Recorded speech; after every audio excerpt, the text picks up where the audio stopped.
Welcome to Curell Case Files.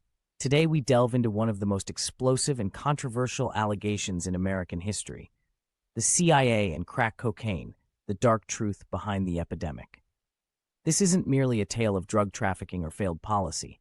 It's a sobering investigation into how foreign policy, covert intelligence operations, and the desperation of American inner cities collided in a perfect storm. What if the crack epidemic wasn't just a crisis, but a byproduct of shadow warfare?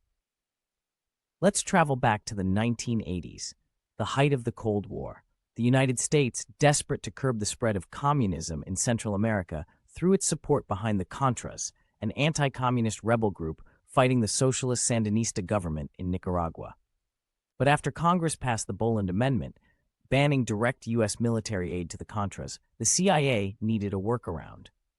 That workaround, as journalist Gary Webb would later uncover, may have involved turning a blind eye to the Contras' allies trafficking cocaine into the United States. These traffickers, connected to powerful Latin American cartels, were allegedly allowed to operate with minimal interference, as long as the proceeds funded anti-communist efforts. And where did these drugs end up? In the most vulnerable American neighborhoods. South Central Los Angeles, in particular, became ground zero. Here, a man named Freeway, Rick Ross, began distributing crack cocaine on a massive scale. His supplier, a Nicaraguan trafficker named Oscar Danilo Blandon, who admitted under oath that he supported the Contras and was in contact with U.S. officials. This wasn't just a tale of greed and drugs. It was a policy that devastated Black and Latino communities. Crime skyrocketed, incarceration rates soared, families were shattered. And yet, for years, the federal government denied any wrongdoing. But Gary Webb wouldn't let the story die. In his 1996 Dark Alliance series, he traced the origins of this epidemic, back to America's own foreign policy. His reporting triggered outrage, protests, and eventually a chilling backlash. Today, we revisit Webb's findings. We examine declassified documents, first-hand accounts, and the grim legacy of one of the most controversial scandals in U.S. history. This is the story they tried to bury. This is Curell Case Files.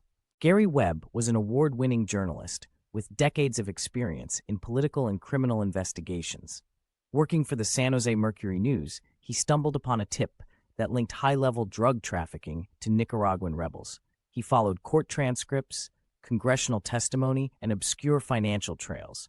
He interviewed former DEA agents, Contra operatives, and ex-CIA officials who provided corroborating information. Webb's key revelation: the U.S. government, particularly the CIA, failed to stop known traffickers because they were politically useful. These drug networks were supplying crack to major U.S. cities while simultaneously channeling money to anti-communist fighters.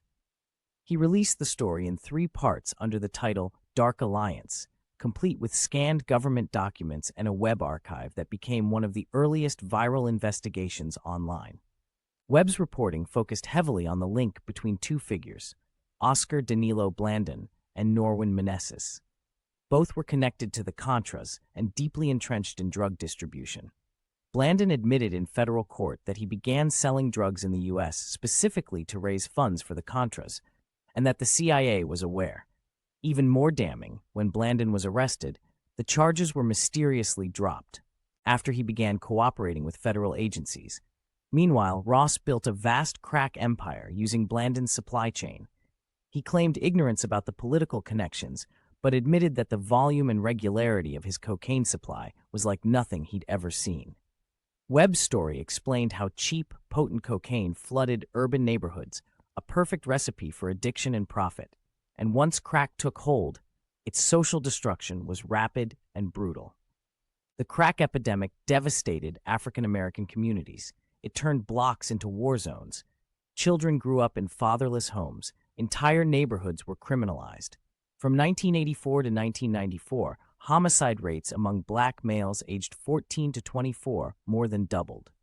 Thousands of nonviolent drug offenders were sentenced to decades in prison, many under newly established mandatory minimums. Sociologists and historians note that the rise of mass incarceration aligned eerily well with the boom of crack cocaine. As Webb's story gained attention, major media outlets began attacking him. not for falsehoods, but for daring to suggest that the government could be complicit in such horror. The CIA issued official denials. The Justice Department distanced itself, and top newspapers like the New York Times and the Washington Post discredited Webb, claiming his conclusions were overblown. Yet the CIA's Inspector General report in 1998 confirmed that the agency had known about Contra-connected drug traffickers and did nothing. Some agents were even instructed not to investigate. Despite being right, Webb was professionally destroyed. He was forced out of journalism, blacklisted, and left to freelance odd jobs. In 2004, Gary Webb was found dead with 2 gunshot wounds to the head. The coroner ruled it a suicide. His death remains a topic of speculation. Over the years, Webb's reporting has been quietly vindicated. Declassified documents, admissions by officials, and deeper academic research all point to the accuracy of his investigation. The Dark Alliance series reshaped modern investigative journalism. It exposed how easily truth can be suppressed by institutional power.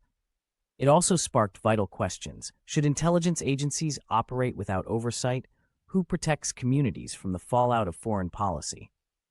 To this day, the legacy of the CIA connection is debated. But one fact remains undeniable. Communities were destroyed, and few were held accountable. Throughout this film, you'll see declassified memos from the CIA and DEA, sworn court testimonies from traffickers, interviews with Gary Webb, images of neighborhoods before and after the crack explosion, maps of smuggling routes from Central America to U.S. cities. Each visual is a puzzle piece in a horrifying mosaic. We've followed Gary Webb's steps, we've listened to the voices he amplified, and we've examined the documents that confirm what many long suspected. The crack epidemic was not a random tragedy. It was engineered by greed, justified by geopolitics, and dismissed by those sworn to protect the people. Webb paid dearly for his truth, but his legacy endures. He serves as a reminder that journalism isn't just about reporting the news, it's about defending the truth when power tries to bury it. If we are to learn anything from this story, it's that accountability matters. Secrecy breeds injustice, and silence ensures repetition. This story is not finished, because the fight for justice never is. Subscribe to Curell Case Files and support investigative content that challenges power and gives voice to the voiceless. Comment below. What responsibility should the government have in righting historical wrongs? Should whistleblowers and journalists be better protected? Let us know. Join the conversation. This has been Curell Case Files. Thank you for watching.